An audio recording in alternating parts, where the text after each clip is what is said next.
So, but yeah, it's one of these things where actually I think on Saturday, Sam Bankman-Fried met with the Bahamian police. Yeah, and his dad. Interpol's waiting for him at the airport, and his dad, who's a lawyer for and all this stuff, and who used to be involved with different people in government and stuff like this. But anyways, now I think and guys like you, they have accidents. Yeah. Right, exactly. well, if you want to get into that, there's one guy who actually that did happen to him in Puerto Rico just about 2 weeks ago, or about maybe 3 weeks ago.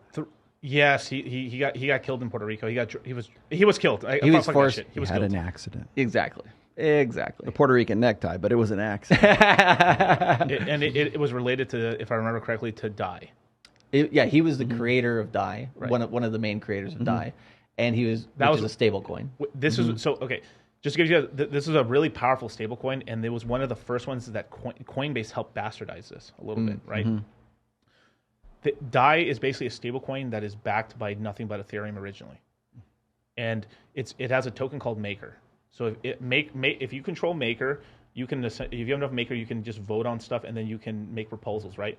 So what happened is over time, if I remember right, I think it was Binance. It was Binance and Coinbase and a couple other players were slowly purchasing Maker to the point where they controlled enough of it where they proposed, hey, you are going to be Ethereum plus USDC plus Tether. So what they did is they added two centralized figures into the space instead of, because if it was a stablecoin only backed by Ethereum, you basically had a stablecoin that couldn't be fucked with. Now you have a dollar that's backed by Ethereum that no one can mess with. Holy shit, that's dangerously powerful. That means like the Fed, no one could do anything to it. There's no printing. It's a free dollar. So now it's a utility. It's an actual like a cool utility token. So if people really believe in this, I'll just deposit more Ethereum. I'll get a bunch of DAI, and there's no problem. And nothing's going to happen to Ethereum. Then 2 weeks later it dies, right? They said he drowned. He drowned. Yes. They found cinder blocks tied to his legs, but he did drown accidentally. Sounds like Lake Mead. They found him in a barrel in Lake Mead. Yeah, guys like you accidentally get their legs broken, end up in the lake. Do you want to know something crazy? Not this year, but last year, there was such a drought here in Las Vegas that, like Mead starts drying up. It starts drying up. They started finding They found Jimmy Hoffa out. Oh, shit. That's very well. Dodger Stadium. God, he was in Lake Mead. Dodger Stadium. That's good. Yeah. But basically, yeah, so this guy who ran that protocol, I bet you he was very disgruntled and pissed off that basically his shit got taken over because watch this. Now they've now tamed this dangerous coin that could become the number one stable coin in the world. Right. Because if everyone backs Ethereum, DAI can be worth more than Tether.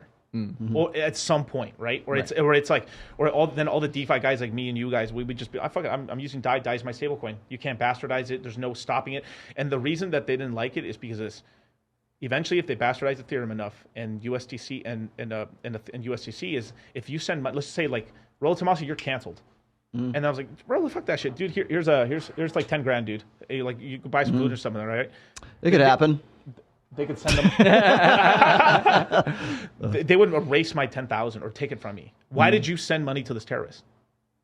Oh, so okay, so I get it. So you're like, so they're saying that the money that comes back, it's like ill-gotten gains. Like you could just like they're trying to like it's dirty money. They'll deposit. They'll freeze it. Like they'll freeze it and stuff. So as soon as they find out, like, oh, why did you send to this address, which is your address? Why did you send it to this? The transaction won't make it to you.